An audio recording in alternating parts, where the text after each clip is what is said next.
ओम शांति। बाबा कहते हैं बच्चे, आगे चलकर जब प्रकृति के प्रकोप होंगे, आपदाएं आएंगी, तब सबका पेट भरने के लिए कौन सी चीज़ काम आएगी। आप सोचो एक सेकंड के लिए। जब प्रकृति की अति हाहाकार होगी, जिसमें बाबा ने बोला है कि जहाँ पर पानी की ज़रूरत नहीं होगी, भाई पानी की ज़रूरत ही नहीं है, बहुत पानी है पहले से ही, वहाँ मूसलाधार बारिश और हो जाएगी। और जहाँ सूखा है वहाँ पानी आएगा ही नहीं। एक तो पहले ही सूखा है, पानी की ज़रूरत है, वहाँ पानी मिलेगा ही नहीं। और प्रकृति के पावरफुल स्पीड के तूफान, जगह जगह भूकंप। बाबा क्या कहते हैं, प्रकृति के प्रकोप होंगे। प्रकोप का एक दृश्य महाभारत में भी दिखाया गया है कि जब श्री कृष्ण जी शांति का संदेश लेके कौरवों की महफिल में गए थे, पांडवों की तरफ से शांति का संदेश लेके गए थे और महाराज को कह रहे थे, यानी कि धृतराष्ट्र को कह रहे थे कि पांडवों का राज्य लौटा दीजिए आप, ये युद्ध रुक जाएगा अभी। तब दुर्योधन उस महफिल के अंदर बीच में से ही खड़ा हो गया था और चिल्लाने लगा था।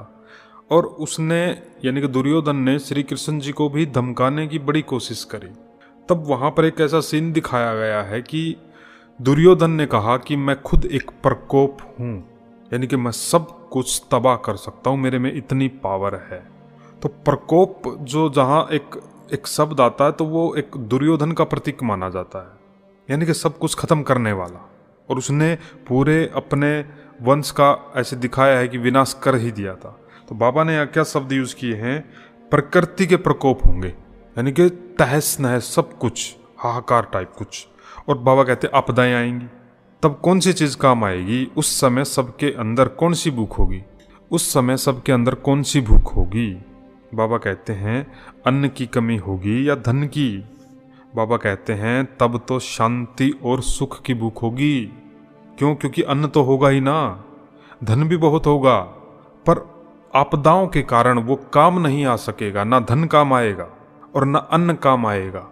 सूरज भाई जी की भी एक वीडियो हमने अभी कुछ समय पहले देखी थी कि भूकंप के कारण ट्रकों में सब्जी पड़ी है, अनाज पड़ा है, लेकिन काम नहीं आ रहा है, सड़कें टूट जाएंगी, रुक गया है। अनाज है, सब कुछ है उसके अंदर, पर जहाँ ज़रूरत है वो वहाँ तक पहुँचेगा कैसे। अब बाबा कहते हैं कि प्राकृतिक आपदाओं के कारण, बाबा ने बहुत सारी मुरलियों में प्राकृतिक आपदाएं, प्राकृतिक प्रकृति, ये बहुत बार शब्द यूज़ किए हैं। और जो बाबा ने कह दिया है वो होता ज़रूर है। बाबा कहते हैं कि प्राकृतिक आपदाओं के कारण धन होते हुए भी धन काम में ही नहीं आएगा, साधन होते हुए भी साधन काम नहीं आएंगे, साधनों द्वारा कोई प्राप्ति हो ही नहीं सकेगी। तो बाबा कहते हैं जब सब स्थूल साधनों से और स्थूल धन से प्राप्ति की कोई आशा ही नहीं रहेगी, तब उस समय सबका संकल्प क्या होगा कि कोई शांति दे दे, अब तो कोई मुक्ति दे दे, कोई शांति दे दे, कोई सुख की अंजलि दे दे। अंदर से एक आवाज़ आएगी उनके कि कोई इन आपदाओं से पार करवा दे, कोई हमें शांति दे दे। बाबा कहते हैं ऐसे लंगर बहुत लगने हैं। लंगर में क्या होता है, लंगर में प्रसाद होता है और लेने वालों की बहुत सारी लाइन होती है, तो प्रसाद को बांटा जाता है। तो बाबा कहते हैं कितनी शक्ति जमा करिए, इतनी शक्ति जमा है जो जब हाहाकार का टाइम आए तो वहाँ पर आप शांति की शक्तियों का, जैसे बाबा कहते हैं कि अंतिम सेवा तो है ही संकल्प की सेवा। जैसे शुरू में आदि में जब यज्ञ शुरू हुआ तो बैठ के ही सेवा करते थे एक जगह ही, तो लास्ट में भी जैसे बाबा कहते हैं आदि सो अंत। अब प्रॉपर क्या होगा वो तो बाबा, और जैसे बाबा कहते हैं कि ब्रह्मा बाबा और शिव बाबा दोनों जानते हैं प्रॉपर क्या होना है, पर बाबा हमको अटेंशन दिलाते हैं कि ऐसे ऐसे होना है। बाबा कहते हैं बच्चे देखो बाबा के कैसे बोल आए हैं। बाबा कहते हैं उस समय पानी की एक आध बूंद भी कहीं दिखाई नहीं देगी। देखो एक आध बूंद भी पानी की दिखाई नहीं देगी। सब कहेंगे पानी चाहिए, पानी चाहिए, पानी नहीं मिलेगा, अनाज भी नहीं मिलेगा। बाबा कहते हैं कि अनाज भी प्राकृतिक आपदाओं के कारण खाने योग्य ही नहीं होगा। अनाज तो होगा पर वो खाने योग्य नहीं होगा। बाबा कहते हैं जब ऐसी परीक्षाएं आपके सामने आए तो क्या ऐसी परीक्षाओं को सहन करने की इतनी हिम्मत है। जो बाबा ने अभी सुनाया, सोचो इमेजिन करके कि जो बाबा ने सुनाया वो हमारे सामने हो रहा है और हम वहाँ पर हैं। तो बाबा कहते हैं क्या उस समय सहन करने की शक्ति आएगी। जैसे बाबा की एक मुरली और है जिसमें बाबा ने कहा था बच्चे सोने के लिए बेड नहीं मिलेगा।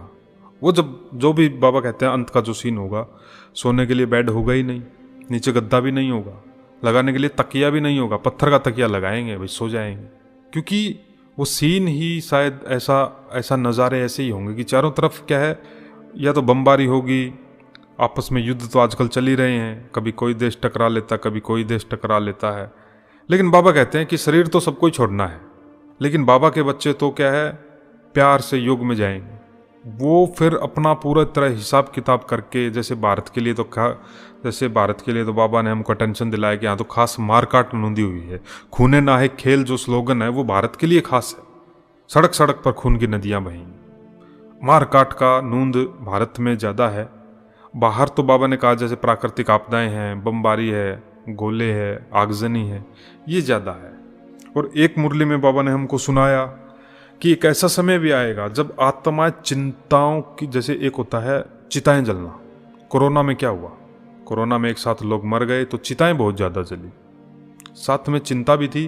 पर एक ऐसा समय आ जाएगा जब चिता नहीं जलेगी पर मन में लोग इतने चिंतित होंगे, वो अग्नि से भी भयंकर, कि मानसिक चिंताओं में, जैसे बाबा ने कहा था, मुझे याद आ रहा कि मानसिक चिताएं जलेंगी, अंदर ही अंदर जल रहा होगा व्यक्ति, क्योंकि धन भी काम नहीं आएगा, बीमारियां भी बहुत होंगी, एक एक बूंद के लिए तरफ जाएगा तो क्या क्या नज़ारे होंगे। एक ये डर कि क्यों हो रहा है, क्या हो रहा है, मेरे साथ क्या हो रहा है। इसके लिए बाबा तो हर मुरली में लगभग कहते हैं, बच्चे क्यों क्या का सवाल उठना ही नहीं चाहिए, इतनी शक्ति जमा कर लो, क्योंकि जानते हैं त्रिकालदर्शी होकर कि क्यों हो रहा है।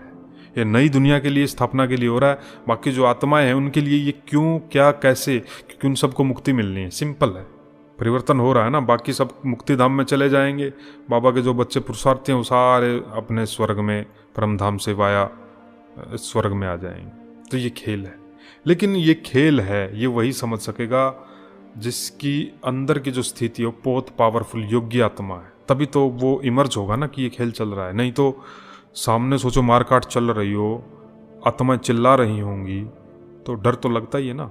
आज भी सड़क पर 20-15 लोग लड़ने लग जाते हैं, आसपास के गुजरने वाले भी डर जाते हैं, ये क्या हो रहा है। तो बाबा कहते हैं जब ऐसी परीक्षाएं आएंगी जैसे बाबा ने सुनाई है, तो सहन करने की हिम्मत होगी क्या उस समय? क्या उस समय योग लगेगा कि बाबा के साथ की बैठ के योग लगाएं या गीत बजाएं, लाल लाइट कोई कर दे, ऐसा कुछ संकल्प आएगा? या डायरेक्ट सेकंड में बाबा के पास चले जाएंगे? बाबा के पास चले जाने का मतलब बुद्धि से बाबा याद आएंगे या नहीं आएंगे? बाबा कहते हैं उस समय योग लगेगा या प्यास लगेगी शांति की, कि कोई शांति दे दे। बाबा कहते हैं अगर कुएं भी सूख जाएंगे फिर क्या करेंगे, पानी नहीं मिलेगा। देखो कितनी वंडरफुल मुरली चला रहे हैं बाबा। ये बाबा ने हमको भविष्य आईना दिखा दिया है, जो कि बाबा हर मुरली में दिखाते हैं कि क्या क्या होना है। बाबा पूछते हैं क्या इतनी सहन शक्ति है कि पानी भी ना मिले तो बाबा याद रहेगा? उस समय तो बाबा बहुत याद आएंगे, लेकिन डर के कारण याद आना। और एक जैसे बाबा कहते हैं विष्णु की तरह, विष्णु दिखाया ना, समुंदर के अंदर लेटा हुआ है, सांप की सैया है, सांप जहरीला है, काटने वाली परिस्थिति है और समुद्र में हलचल होती है, लेकिन विष्णु एकदम शांत, क्योंकि वो योग में है, ऐसा दिखाया है। बाबा कहते हैं बच्चे जैसा कि गाय ने चारों ओर आग लगी हुई थी, लेकिन भट्ठी में पड़े हुए पंगूरे ऐसे ही सेफ रहे, जो कि उनको कोई सेक तक नहीं आया। बाबा कहते हैं बच्चे जब ऐसे नज़ारे आएंगे ना, तो जो बाबा के सच्चे बच्चे होंगे तो बाबा उन तक ऐसी परिस्थिति आने नहीं देगा, सेक रोक लेगा बाबा। नज़ारे होंगे दुख के, हाहाकार मची हुई होगी, लेकिन बाबा के बच्चे सेफ रहेंगे। लेकिन कौन सेफ रहेंगे, ये बाबा के सुनाते हैं। बाबा कहते हैं बच्चे अगर आप बच्चे योग युक्त होंगे, योग युक्त हैं, तो भले नज़दीक वाले स्थान पर नुकसान होगा, आपके आसपास नुकसान होगा, पानी भी आ जाएगा, बहुत पानी आ जाएगा।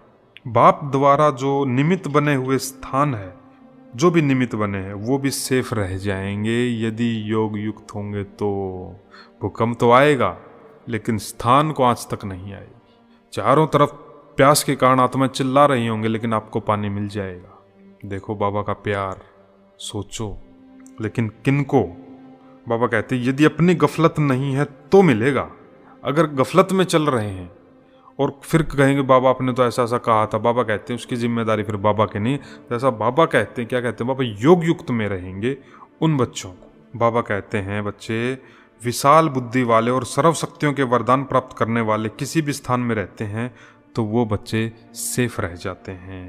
बाबा कहते हैं बच्चे कैसा भी समय हो, कैसा भी, यदि शक्तियों का स्टॉक जमा है ना आप बच्चों के पास, तो शक्तियां आपकी प्रकृति को दासी जरूर बनाएगी, अर्थात साधन ऑटोमेटिक जरूर अपने आप ही प्राप्त हो जाएंगे। तो बाबा के बच्चों को तो उस टाइम के लिए भी कोई फिक्र नहीं है, या अभी से कोई फिक्र है। कई बार बोल देते हैं बाबा तो डराते हैं, बाबा डराते नहीं हैं, बाबा तो बताते हैं कि ये होना है। उसके लिए आप बच्चों को आपकी तैयारी, बाबा हर तैयारी में एक ही चीज़ बोलते हैं, एक तो लगन में बगन, यानी कि हर समय बाबा की याद में रहो। दूसरा, शक्तियाँ जमा करो। जमा करे की हुई चीज़ तो काम आती है ना, धन भी जमा करते हैं तो काम आता है। पर बाबा ने आज क्या कहा, धन भी काम में नहीं आएगा। कौन सा धन काम आएगा?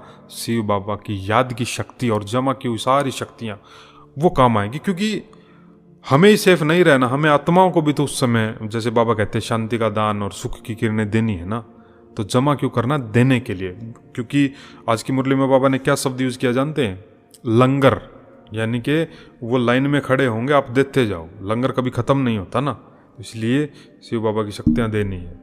तो ये वाली बाबा की इतनी पावरफुल वीडियो मुरली एक एक पर्सनल नंबर पे सभी भाई बहनों के पास ये सेवा है, शेयर कर दे।